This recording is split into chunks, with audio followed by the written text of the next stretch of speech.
I'm Brandon. And I'm Jesse. We're Cannabis School. Having cannabis-infused conversations with everyday people, cannabis companies, celebrities, and your mom. Welcome to the Sesh.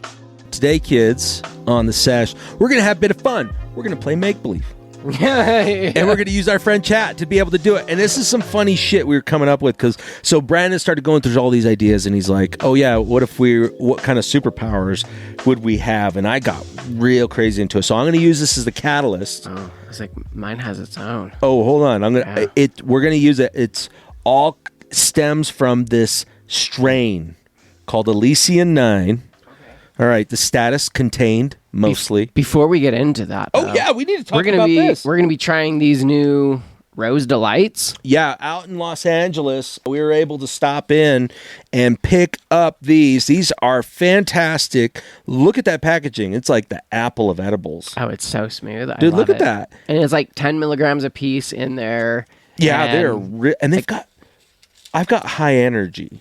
That's the one it says. Yep. That's what I popped 4 of right now, and I've got another one in my hand. They're only 10 milligrams, so they're pretty low dose. Well, depending on your dose. Now, here's what's unique about this. The amount of flavors in this. It even says it right here. I hate chewing into the mic. And a bunch of people said, fuck, I already heard it. All right. A fruit and vegetable green juice blend infused with a single strain flower rosin with goji berry, coffee cherry tea, and lion's mane for higher energy experience. It's got 1 milligram of CBD in each of those ones, at least. Now they sent it like we got 6 different types there. So we've got like their deeper sleep. We've got some sour grape. We have like rhubarb and some like there's all sorts of flavors that they sent us. Maybe we have different. This one has 10 milligrams THC and 1 milligram of CBG.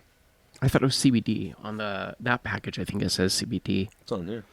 Yeah, I think on the plastic one right there that it came in the sleeve, I think it also says 1 milligram CBD. Does it? Oh yeah. So I wonder if it has CBD and CBG and just that's fantastic. It's pretty good. I think it tastes pretty good. Packaging is pretty badass. Did they give us a code? Right? I don't have a code think so. From them, but I'll message them before this airs and see if we can get a code for it. Yeah, if you are in LA, Rose Delights. They might be all over California, actually, but they are so delicious, tasty. That's where we got it. Yeah. It's fantastic. We know we got a lot of listeners out there in Cali. Yeah. Do you guys have other edible strains or companies that you really like? About it. Let us know. Ooh, this is awesome. Yeah, you'll have to let me know what you feel from that or where you get, because 50 milligrams isn't going to touch me really, but I really like the flavor. I like the flavor. And it's just a nice little, like, addition to whatever I do. Yeah. So. Oh, that's all it's going to do. Yeah. I mean, when it kicks in, but I like the flavor. It's fantastic, and I'm sure just the amount of detail put into this, I'm sure it's going to be a great experience. So let's hear about your Elysium. Okay, so... this is funny as shit, dude. It created, like, the chat created. It's hilarious. Okay, so the strain file is called Elysian 9. It's contained mostly. Classification, genomic anomaly. Interdimensional psychoactive. Warning, this is not a strain. This is a threshold. All right, the origin is bloom at Lab 9. Decades ago, beneath the Utah Salt Flats, a private sector biotech initiative known as Elysium, Enhanced Liminal Yield Synthetic Interdimensional Unified Mind, began work on a non-terrestrial cannabinoid found in a meteorite fragment that crashed in 1973. The researchers cultivated it with the genetic material of a rare, pre-extinct land races and quantum crystallized mycelium. Jesus Christ. The results was strain 9, the 9th of only surviving plant in the experiment. It didn't behave like a plant. It pulsed. Under spectral imaging, and trichomes hummed in patterns. No light, no sound. Something in between. Something that responded through. This is the funniest shit ever, dude. It says the taste. The taste? Yeah. Impossible to describe. First puff tastes like a childhood memory you forgot existed. Second taste is like your soul wanted to say during its worst heartbreak. High? Users don't get high. They phase. Each person who smokes Elysian 9 shifts into a parallel thread where one truth they would been avoiding becomes reality. For some, it's ecstasy. For others, oblivion. Dude, that's hilarious. Some doctor let it out. That's how he got it out there. And then I got it. And then I smoked it. And I don't know what happened to me. So you turn it. So Brandon smoked the same thing. What did you turn into? So I didn't go with Elysium. I just had to figure out, like, what was I? Was I a supervillain? Was I a superhero? What was Brandon? And it said that, well, my name was the Chronicler, or the Bong Father of Time, or Dank Phantom. And I was like, oh, Bong Father of Time might work.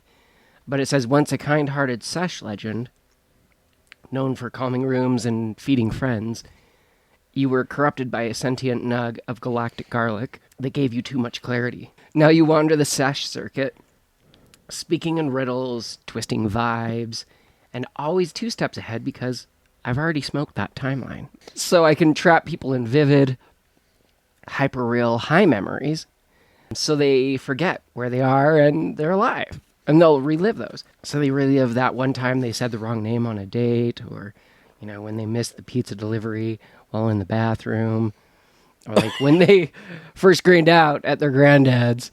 You know, so weaponizing nostalgia and secondhand embarrassment, just kind of creating disruption. So I have this, what is a superpower called snack theft teleportation, and I don't walk, I blink. From bag of chips to cookie jar to fridge. And every time someone opens food while they're high, there's a 10% chance that I appear behind them and say, you gonna finish that? The infinite tangent where once I start talking, no one can escape the spiral. No, that's mine.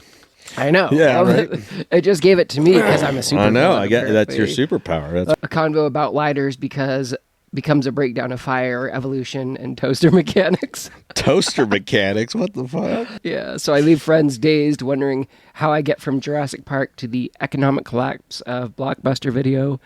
And they can't interrupt me because I'm the high-speed rail of side quests. Yeah, I was like, I've got an aura of unfinishable tasks, so any to-do list within 10 feet of me becomes impossible to complete. So people forget what they're doing, half-written texts stay unsent. Yep, and dishes develop sentience and run off. This totally does not sound like you, man. You sound like a villain. It is. It's your alter ego. I created a villain, Brandon. And my kryptonite is the one who asks too many questions. So my power breaks when someone sober starts hitting me with questions like, wait, what are you actually trying to say? Bro, what does this have to do with the podcast? Can we just focus for a sec? It paralyzes my rhythm. I lose my train of thought. And I suddenly crave water. My powers fizzle. My signature weapon is the Dab Tagon, a glowing mystical rig that hits so hard it reveals the truth people try to hide from me and them. My catchphrase, I'm not here to fight. I'm here to forget what we were. I'm not here to fight. I'm here to forget what we were fighting about. And I'll have the image that it'll have created of supervillain Brandon. Dude, that's so funny. Do you have a real name? The names that it gave me up at the top were the Bong Father of Time, Dank Phantom, or the Chronicler. Mine added a real name. Apparently my new name is Todd Waffles. Right? My status is confused but powerful. My hero type, walking secondhand embarrassment powered by interdimensional enlightenment. Interdimensional Yeah, because I was smoking that Elysian 9. Yeah. But I put it into my chamomile tea one time. And I thought it was weed sugar from Etsy. And then Todd took a sip and experienced 14 stimulus. Simultaneously, identity crisis. Fuck, that would suck. His soul left his body, peaked at 12 alternate timelines when he died in embarrassing ways and chose the most survivable one. When he woke, he was no longer just awkward. He was awkward with purpose. Awkward with purpose. Now, Elysian empowered abilities. Paradoxor. That's one of the side effects. They can't tell if he's a genius or just extremely divorced. Chrono Cringe Loop. My name is Captain Cringe. Captain Cringe. Yeah, Chrono Cringe Loop. He can rewind reality by 8 seconds, but only to relive something even more awkward. Oh my God. It's how he builds immunity to embarrassment. His superpower is shame, resilience. Multiverse mumble. When high on Elysian 9, he speaks in broken prophecies. Broken prophecies. And unfinished tweets from other timelines. Villains become so distracted trying to interpret him, they forget what their evil plan was. Stoner Sage mode. Every time he hits a microdose of E9, he gains access to a brief window of the infinite wisdom, just long enough to deliver one mind-blowing truth like, maybe the villain is just your coping mechanism in different costume. The fuck is crazy, dude. That's hilarious. Now, to take that, one of the things when you were a kid, Yeah. did you ever pretend to be some? Well, I don't know. You didn't get to watch many movies growing up. Did you get to watch Not until Star I was Wars? older. We did watch all the Star Wars ones. I was Weird obsessed with thing. Star Wars. When I was really little, like... Back before the times got bad. No, I was trying to think of like when we started really watching a lot of movies, I feel like. And it probably wasn't until I was 15, 16. Oh my gosh. Like we watched some. You sound like those movies where that person is like kept in like a storage container that's buried underground and they're like, See, only light on Sunday. And I played basketball like every day for a year. Alec and I played basketball when we lived up on the east side.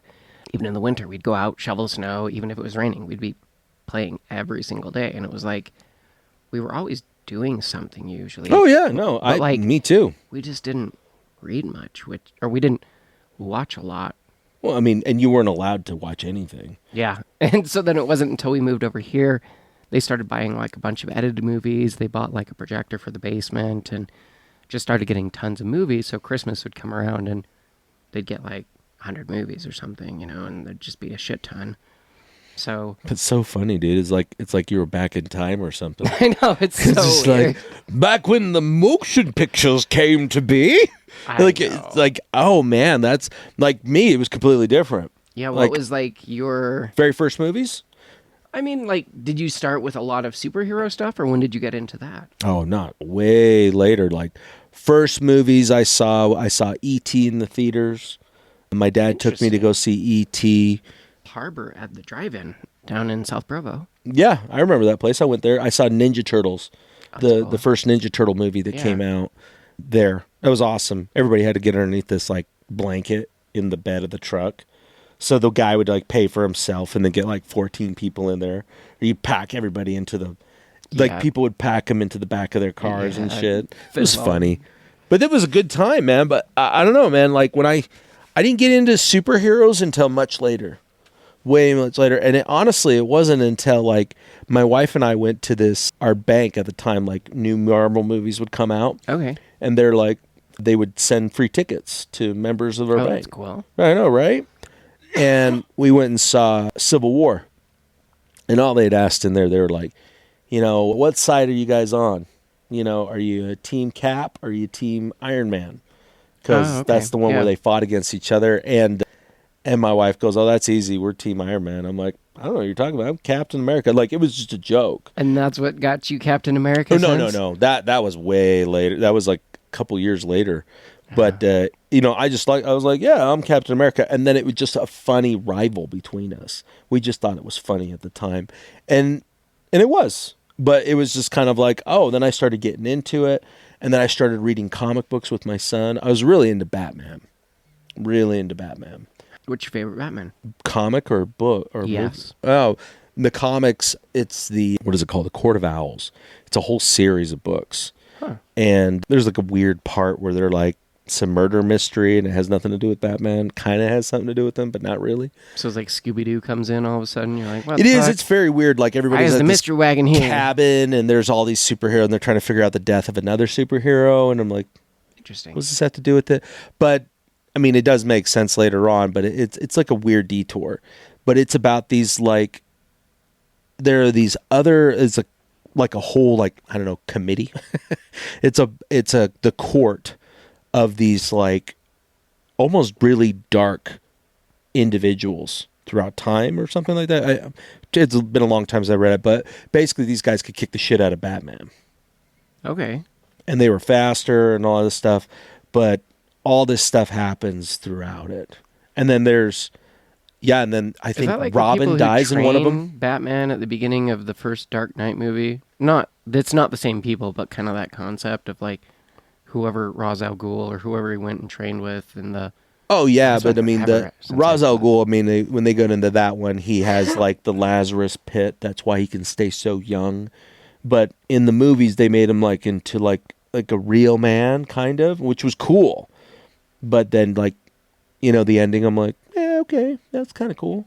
I thought the second one was awesome. I loved the second one. It was Heath super Ledger dark. Played such an amazing. Oh yeah, and Batman was awesome, and it had the Bat bike. Oh yeah, that was cool. That was dope. That was still one of like my favorite movies for so long. So, but the thing I like that one, and a lot of people don't agree with me on this one. That's totally fine. But I love the one with Ben Affleck, and the reason why is because he fits the Dark Knight, where in the comic books he just is not as like a good Boy Scout type of thing. Yeah. Like, he really fucks people up. And even in that, they're like, oh, Batman doesn't kill. Well, yeah, in several different universes, he does. Because he's just like Robin's killed by the Joker, and that's a cool one. Like, if you ever want to watch an animated one, they would have been the best movies. Like The Dark Knight, all this stuff, they're cool. These ones are way better. But a lot of the movies were based off of The Dark Knight Returns. And there's a 2-part series where Bruce Wayne's like in his 60s and he's retired and doesn't do anything for the Batman anymore. He left it all behind him. And then this huge uprising of these, they call them mutants, these just like weird people that file their teeth sharp. And they're like these gangs that go around killing people, but they use it to like bite into each other. Imagine the nerves in your teeth. Oh, yeah. Dude, people do that now.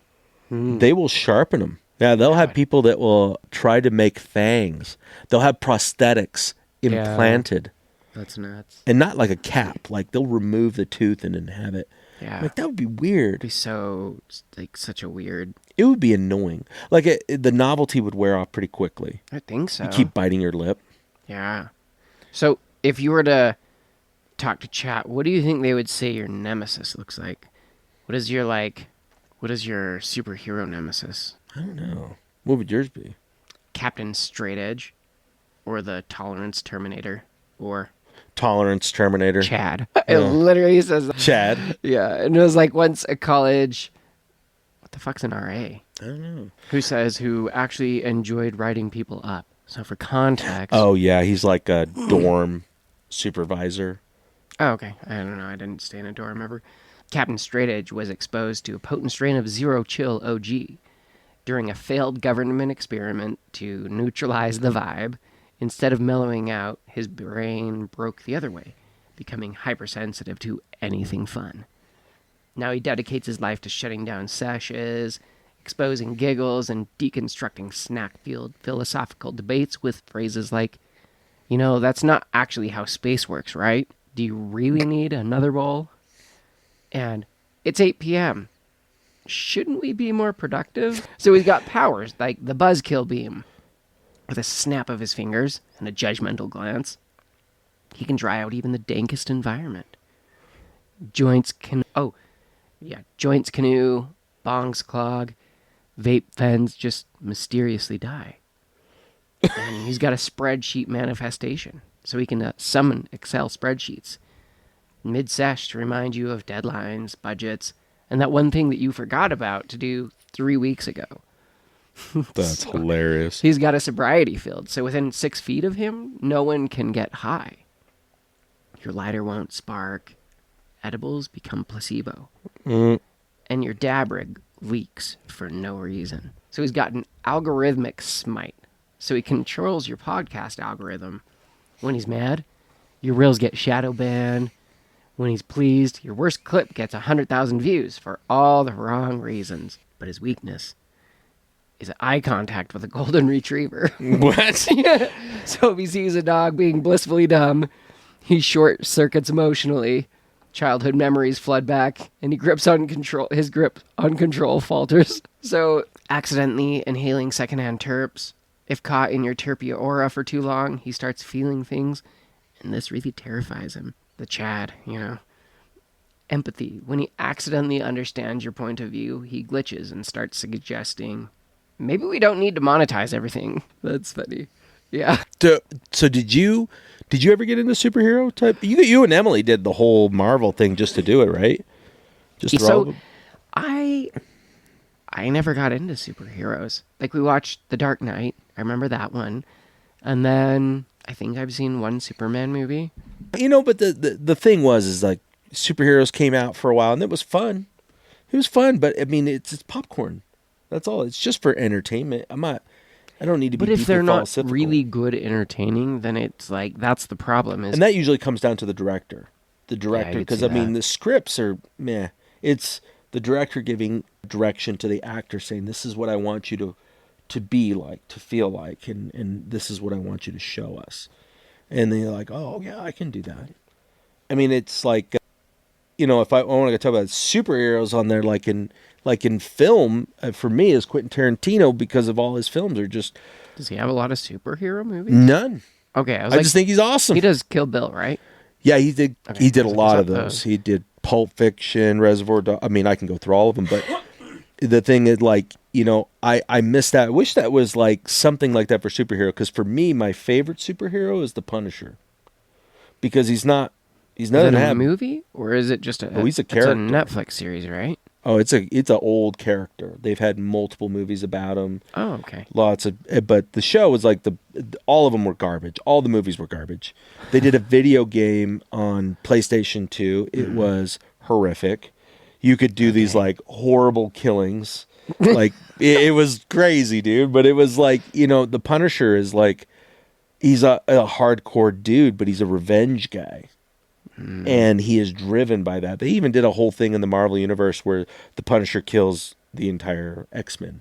He kills them all. He knows how to do it. Oh, damn. And it's like, it's cool because it's like this make-believe area, but it was by far like one of my favorite. I did watch the X-Men ones. I liked the X-Men series. I liked Logan a lot. That one was really good. I love Logan's Deadpool. awesome. Deadpool's fucking funny. Deadpool's good. It's like a really sweet dessert. I can't watch it all the time. I couldn't But every once in a while, like, I'll go back and I watch it. And I'm like, that was still good. I know. I saw the last one and I was like, yeah. Is there a third one? Is that what it was? Oh, yeah. Okay. Deadpool and Wolverine? Oh, yeah. Yeah, that one. I But- saw that one once. Yeah, I saw it once. I don't have a seen it desire to again. watch it again. It I didn't was a huge stand Captain out. America fan, so I watched them all. I've watched them multiple times. I mean, I love them. I don't think, like, I think it was good. I don't remember it well enough to go like, oh, yeah, I loved it and I wanted to go watch it again. The first Deadpool, I watched many times. Because it's funny. It was hilarious. Yeah. No, and I look at that too. And it's just like, superheroes were awesome. I think that'd be cool. Like, my kid has his own little superheroes, and he loves WWE. And he picks guys as quickly as he would pick flavors of candy. He doesn't care. He's like, they're all cool. And Yeah. this guy's the winner now, and this guy's the winner now. And it's cool because he's just into, like, their world. He goes, cool. did you know that they're upset with each other because of this, Dad? And I'm like, it happens. I did not, but It now I do. happens, dude. That's why I don't wrestle. And he goes, oh, okay. Yeah, that's why. but- You're like, damn. It's so cool, dude, because I remember growing up as a kid, like, fantasy was huge for me. And my parents weren't around. I mean, like I said, during that time we raised ourselves. This is during the 80s. Yeah. So, not necessarily raised ourselves, but our parents were, Well, I don't know, your I feel like latchkey they really kids, instilled into us to be able to survive on our own at that time. I mean, you take all my siblings now, all of us, well, except my sister, my youngest sister, all of us can cook really well. All of us know how to be able to take care of things. We know how to fix things. We know how to, I mean, we just, my sister was babysitting at 10. Dude, that's like Phoenix, my youngest, a year older. I wouldn't trust him to watch my eggs on the stove. I think I was 11. I watched someone's kids around the Yeah. corner from me. But that was because, I don't know. Yeah. I think it depends on the kid. It totally does. But the one thing that I really enjoy about my childhood is it was full of imagination and play and fun. And I'm glad that I didn't have superheroes, because the superheroes during when I was growing up was sports greats. I grew up during Bo Jackson and, David Robinson and Michael Jordan, Scottie Pippen. This is way before Shaq. I had Shaq's rookie card. I was big into basketball back when Jordan was playing, Pippen was playing, John Stockton, Karl Malone. Yeah, Karl Malone, Larry God. Bird. Yeah, why can't I think of the Dennis Rodman? Yeah, dude. Yeah, the Rodman times. God, he married himself. All this stuff. He was crazy. Hilarious. But I appreciated basketball guys during that time and sports guys. The reason why, because they were larger than life and they were outspoken. Michael Jordan had a fuck ton of money, but he wasn't showing up with all sorts of bling and shit and come look at my house. He never seemed to yeah. No, dude. I mean, because he had his own demons. Maybe there was an MTV Cribs for him. He just, dude, that guy's richer than all those guys. I kind of stopped following. After he retired and that, I was kind of Me too. I was I think I'm good. I still played basketball all the time. I loved it, but I stopped watching. Dude, the only time I've enjoyed watching is whenever I get invited to a box seat game. Oh, yeah. No, it's great. It's fun because the energy is there. It's the experience. Yeah. But it's just crazy, dude, how big they are now. It's just giants running around on this tiny square. That's what it looks like when you're above. You're like, oh, yeah, holy shit. It's nuts. But it's this idea that and that's superheroes. Because I remember a long time ago somebody had asked me, they're like, hey, who's your superhero? And I said my dad, but I didn't understand that. I think that was something I was supposed to say. I don't have that because I just never have had that. I've never had somebody that I want to emulate ever. Because for me, it wasn't I want to be like them at all. Other than those that I met in martial arts, in real time or in business, later on, I could give a shit if I met this guy who was an awesome sales guy here. Dude, I was like, can I take you out to lunch? I want to talk to you. Dude, it's so cool talking to you. If I was sitting in front of Brad Pitt or Tom Cruise, I'd be like, hey, it's cool that thing you did. All right, anyways, I enjoyed your movie. Appreciate it. Yeah, right. I don't care. I'm like, oh, what's it like when you take a shit? Because when I take a shit, it stinks. It must be different for you. Right. And he's just like, nope, same deal. For reals. It's not any different. But I would see these men when I was growing up who did martial arts and stuff like that and were good people. Police officers. For me, growing up, I had a lot of really good experience with police officers. And so I respected them a lot. Yeah. I wanted to be one, didn't work out, and I'm glad it didn't. But at the same time, I really, and I still do, I respect them quite a bit. If they're a dick, they're a person. That guy clearly has issues. But I don't know, man. I said my dad, but I'm like, yeah, my dad did a lot. And I love my dad. I respect my dad. I always looked up to my dad in certain aspects, but there was other things that I never wanted to be like him. Right. But job-wise, for some reason, I wanted to be like him. When he was a mailman, I wanted to be a mailman. When he worked at R.C. Willey, I wanted to work at R.C. Willey. And then when he it's started like a little kid homes, pushing the lawnmower, the toy lawnmower behind it. Yeah, I was like, I want to be like Dad, but I don't want to beat my kids or I don't want to do these other things. I want to take the good things that I learned, and I want to take that part, and I want to leave behind the things. And I'm like, that's not necessary. I don't need that. That was learned from his dad, and that was there's these things that are kind of passed down in ways that I'm like, it's not necessary. It's not needed, and I don't need to carry that forward for my kids and their kids, or Well, you break that cycle. Yeah. Right. It's and that's what we're trying to do. I think that's our superpower now, is seeing it and really working hard to not I think it's the best quote I've ever heard about raising kids from Andrew Bustamante. He's an ex-CIA guy, trains people how to be like a CIA person or see the world as a CIA person. Interesting. Got to make money somehow. Yeah. And he talked about, he's like, look, as a parent, my role is to make sure that my kids are not as fucked up as I am. And that's a pretty good standard because, they're not going to get out unscathed. They're going to have things that come out We're all human. out of your control. Yeah. Environment, themselves, whatever. Well, and even then, like, how many times are we human and we have emotions and we get frustrated or we do something and, yes, maybe it might not have been the best response. Like, I know I've not been the best parent through my whole life. And it's something I continuously try and work on. But I know there's moments that I'm like, well, yeah, I fucked up. Yeah, I fucked up. But hoping that there's less of those than my parents had. And hopefully down the road, like my kids have less fuck ups than I did. Yeah, and I think the one thing that I've learned from my parents, that power that I didn't know was there, is that I am more patient now.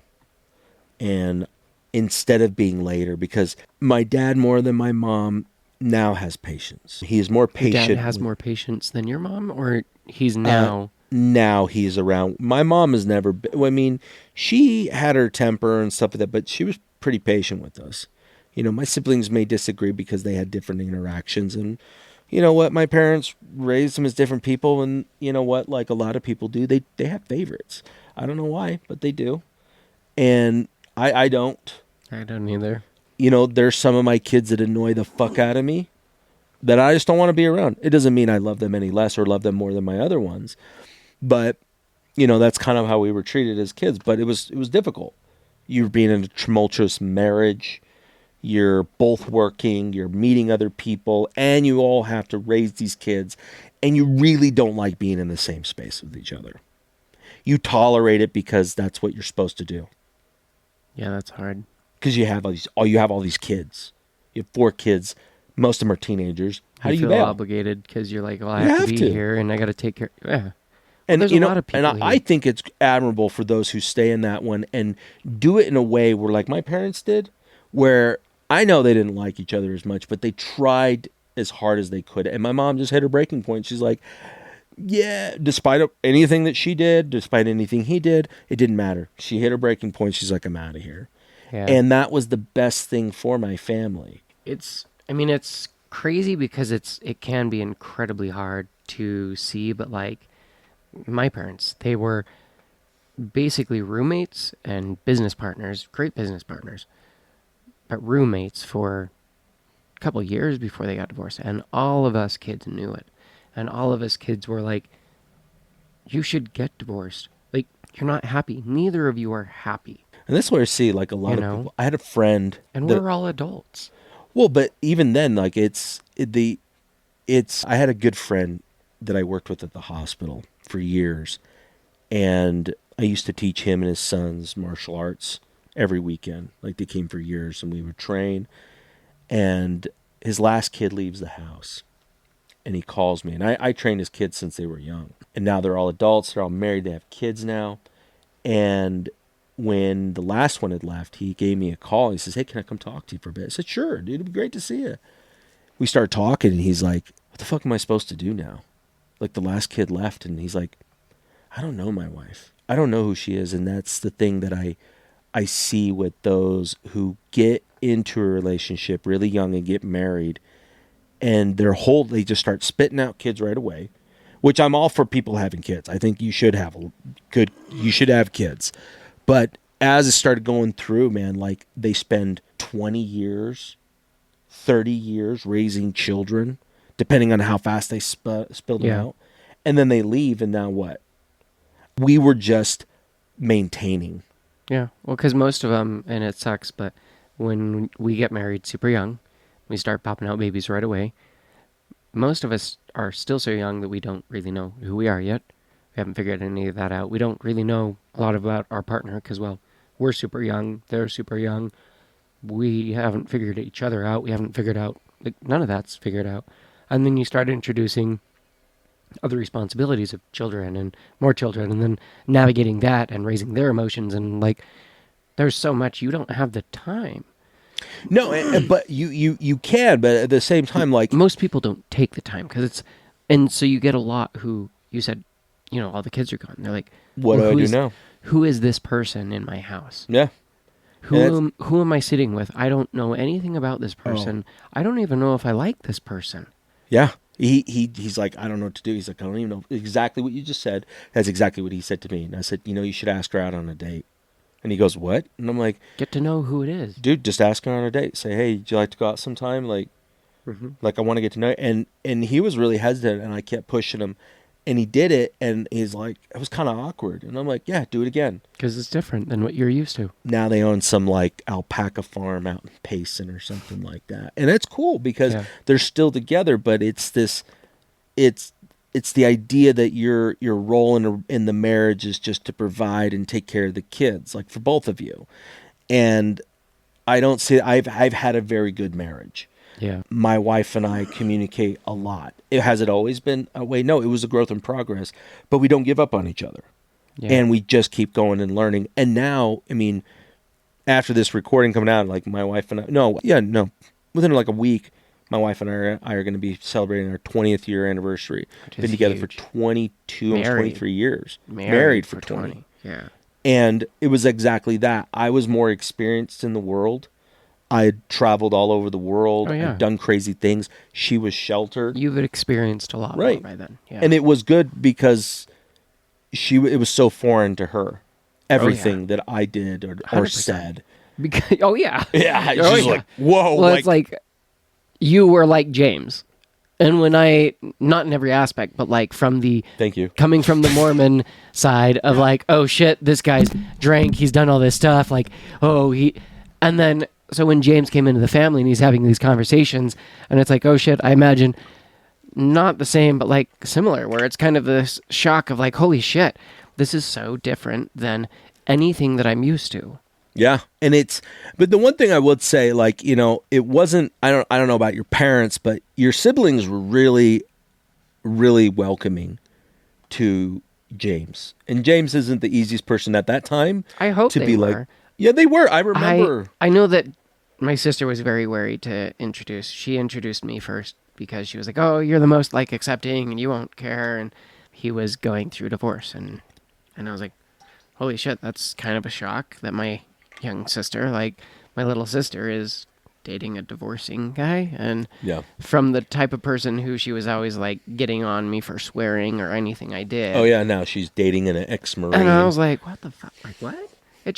It didn't compute in my mind. And I'm like, doesn't matter. Like, and so I love him. Like I said, he's a big Labrador. He's a good guy. He's a good guy. I mean, but he was younger, and I remember when I was younger. But the thing, when I came into that family, I was not welcomed at all.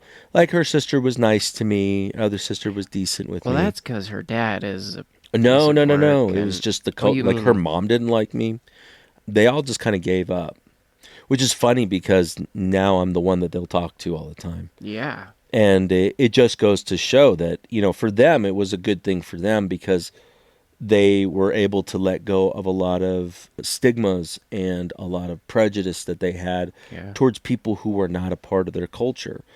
And I never really got along with my brother-in-law, James, other than we talk. Like, I can't have deep conversations. I can talk about video games or something, and that's it. Like father, like son. Yeah. It's... Well, I could have discussions with my father-in-law when we were talking, but... Good ones? Yeah, because I controlled the conversation. I'm like, I don't want to talk about what do you want to talk about, and I would get him to be able to... go along with those? Oh, yeah. Okay. Well, because I was able to.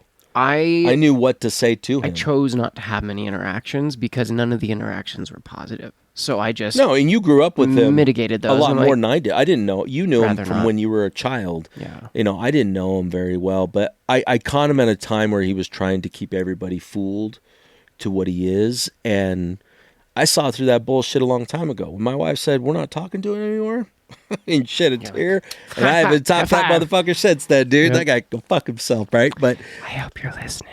No, fuck. Even if he is, I hope you're token up, motherfucker. But that would be dope. Yeah, I know, right? I hope you token up and realize some of the shit you did. Nah, he's narcissist. He won't fucking know. But it's because of that, dude. Like, I see this awesome superpower that my wife and I have been able to do, and the stability of being able... I've seen that in my kids. I'm not saying my kids are better than anybody else's, but I'm just saying, like, I understand that kind of relationship is very strong for them, and to be supportive of my kids regardless of whatever choices that they make, just saying I love you, I accept you, I care about you, and I want you to know that I will protect you. And that means against the outside world, regardless if they are friend or foe. Yeah. And that's the thing that I'm trying to like instill into my kids. I'm like, just treat people with kindness and respect, no matter who they are. And it's great for my kids because, and my daughter especially, the only thing she says, she goes, ew, it smells like cannabis out here. And that's all she said. But the best part is she said cannabis, right? great. I don't say weed or anything like that. It's cannabis. My kids use the proper nomenclature.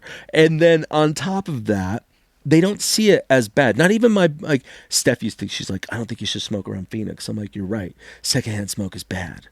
And she goes, no, I don't want him to see you. And I'm joking with her. And I'm like, of course. Who cares?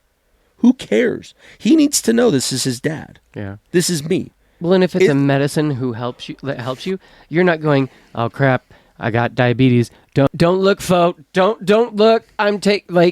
Well, that helps you with something, right? Okay, well, I take stuff that helps me with things too, so wouldn't that be the same because that helps Dad with something? Like, right? Couldn't it just be education? It could.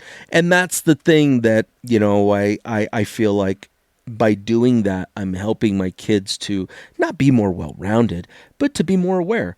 Like the world around. Take the fear away from it and go, you don't have to be afraid of everything, but you should be aware. Yeah, and let me make you aware of this so you can be educated when you approach something instead of going, oh, shoot, I need to either be afraid of that, or then if they are supposed to be afraid of it and then they try it and it's like, that was amazing.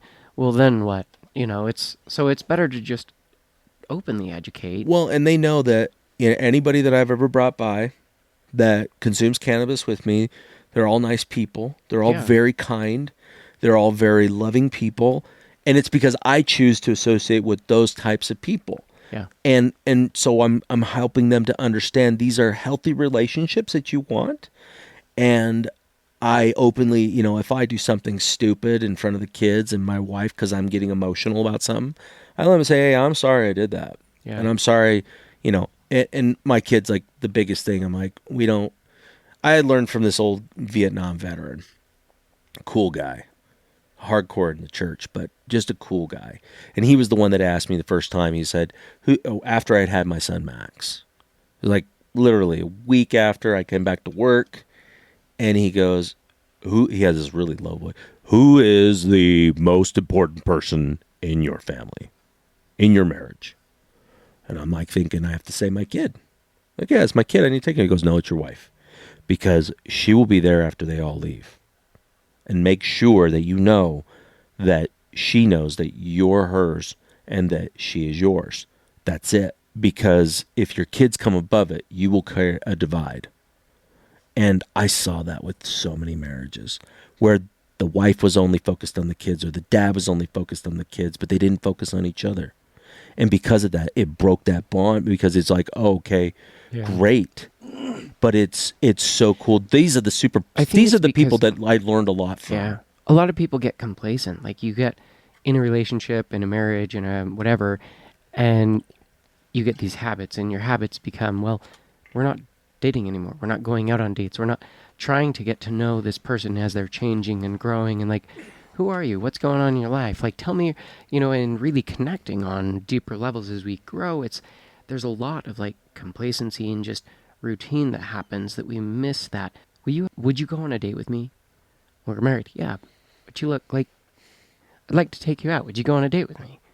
Like asking your partner or that other person, like really dedicating that time and trying to make them feel special. Like, why do we stop dating the people we start dating when we, get into it? They're like, oh, hey, we're really connected now. Well, I don't have to work to keep you because I got you now. So, Yeah, it is weird, right? Because you're looking at it from a lens of the reason I didn't want to get married when I was younger, because I didn't want to get married till I was 30. Okay. And I was like, I don't want to do this because I saw my parents' marriage. I saw a lot of I had friends already at this age at 24 when I met Steph. Who were divorced. Yeah. And I'm like, fuck that.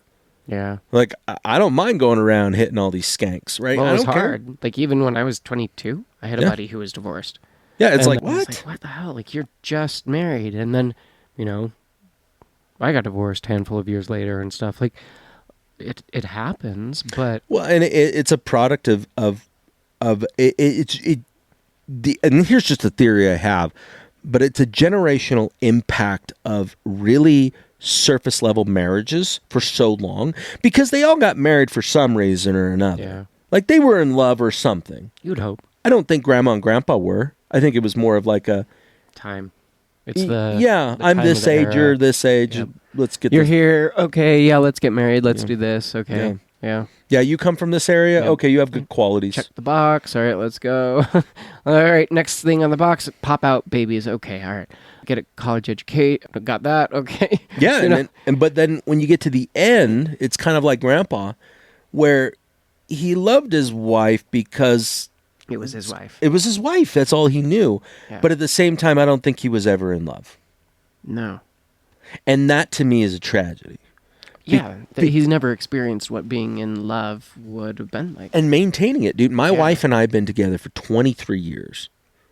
23 years. And I'm more attracted to her now than I was when we first got together. And she's like, what are you talking about? I've had 5 kids and twins and, and I'm like, no, I'm glad that you're not as skinny as when I hooked up with you. Because the first bit, it's different. It's like this infatuation, this connection. Like it's new relationship energy of this excitement of that. But then as you connect with the human, it grows into a deeper type of love. It's a different attraction. Like, Oh, yeah. as long as you connect with that person, if you are really trying to grow and like understand them and like not just want them to be a specific way. True. True. But understanding who they really are and going like, lots of us have trauma or shit we're dealing with. And how many of it's like, okay, well, maybe they haven't navigated that or, but again, it just depends on the relationship and that's the cool part. Like if you're able to start going through and actually have some discussions, this is what cannabis has done for our relationship, is that it's helped my wife and I be able to bond over certain things or relax. It's something we do, if we go to the movies, or it's something we do before we have sex, or it's something that we do, just because like today's been hard, and she'll ask me, which edible do I take to help me feel more like this? I'm like, oh, well, tell me about your day. And like that, I'm like, okay, now I just labeled the edibles what they are. Yeah. Sleep, chill, pain, right? And energy, happiness.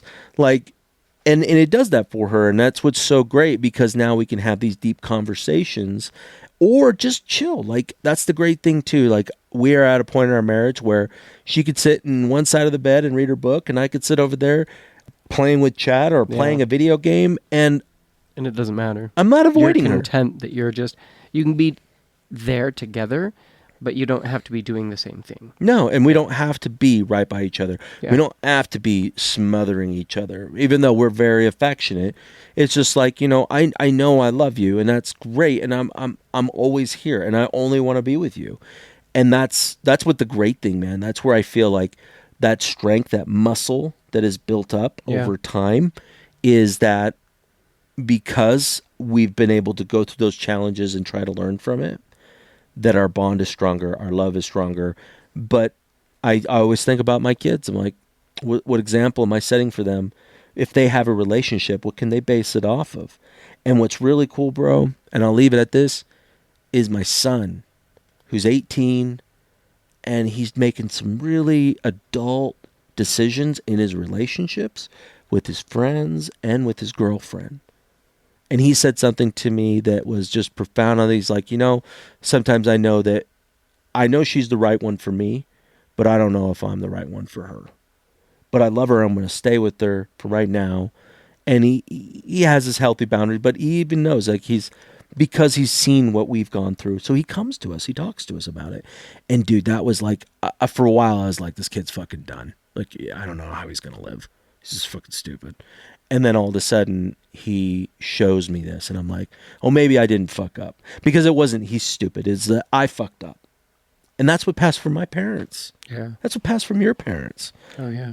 And now you've got some really good kids. I got good kids. And I have a positive outlook for my kids in the future because we've been good stoners, dude. Yeah. We've been good stoners. Hey, so Spotify has this cool thing now that we can have conversations in the comments where it used to allow just one comment. You can respawn more, so we can actually respawn and have that. So, Dude, comment below, go to chat, type in, have it give you, whether you're a villain, a superhero, what's your cannabis story. Drop it in the comments below. Share it. We'd love to hear it. And tune in next week. take care.